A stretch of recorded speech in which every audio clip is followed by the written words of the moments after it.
इकडे मुंबई महापौर निवडणुकीच्या पार्श्वभूमीवरती पालिकेमध्ये आपल्याला झगमगाट पाहायला मिळतोय।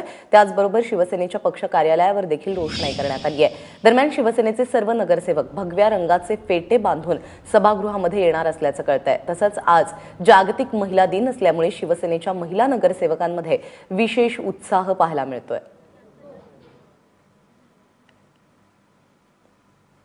दरम्यान शिवसेनेच्या नगरसेविका किशोरी पेडणेकर यांच्याशी संवाद साधला आमचे प्रतिनिधी मनश्री पाठक हिने। मुंबई महापालिकेवर शिवसेनेचाच महापौर आणि उपमहापौर सुद्धा बसणार हे आता जवळजवळ निश्चित झालंय। त्याच्यामुळे मुंबई महापालिकेच्या महापौर उपमहापौर पदाच्या निवडणुकीपूर्वी शिवसेनेच्या कार्यालयात मोठा झगमगाट आता बघायला मिळतोय। शिवसेनेचं कार्यालय सजवलं तर आहेच, मात्र जर आत आपण गेलो तर लक्षात येईल की शिवसैनिकांची मोठी गर्दी इथे झाली आहे। त्यासोबतच शिवसेनेचे सगळे नगरसेवकही आता उपस्थित झालेले आहेत। फेटे बांधण्याचा कार्यक्रम सध्या सुरू आहे। शिवसेनेचे सगळे नगरसेवक ही त्यांची खास ओळख दाखवण्यासाठी भगव्या रंगाचे फेटे बांधतायत। सगळ्या महिला देखील भगव्या रंगाचे इथे फेटे बांधतायत। किशोरीताई सुद्धा आपल्या सोबत आहेत। जागतिक महिला दिनाच्या निमित्ताने आज उपमहापौर महिला बसते आहे। शिवसेनेचीच बसणार हे आता जवळजवळ निश्चित झालेलं आहे। काय सांगाल?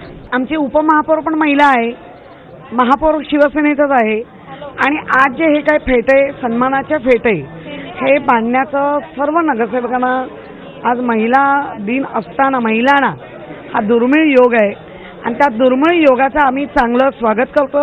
जागतिक महिला दिनाचं औचित्य साधून महिलेलाच पुन्हा एकदा महापौर पदासाठी संधी देण्यात यायला हवी होती का? तशा अनेक महिला रेसमध्ये होत्या असं म्हणता येणार नाही, कारण मागच्या वेळेला जर महिला होतं महिलेला संधी दिली, आता सर्वसाधारण होतं, त्यामुळे आमच्या पुरुष बंधूंना मग आम्ही संधी देणार कधी?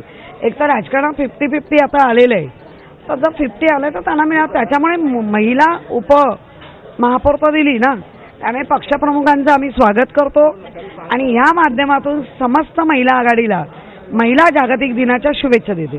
ज्या ठिकाणी निवडणूक आहे तोपर्यंत शिवसैनिकांचा उत्साह हा इथे अगदी भरून वाहतोय असं म्हणायला हरकत नाही। कॅमेरामन नारायण समोरचे पाठक, एबीपी माझा, मुंबई।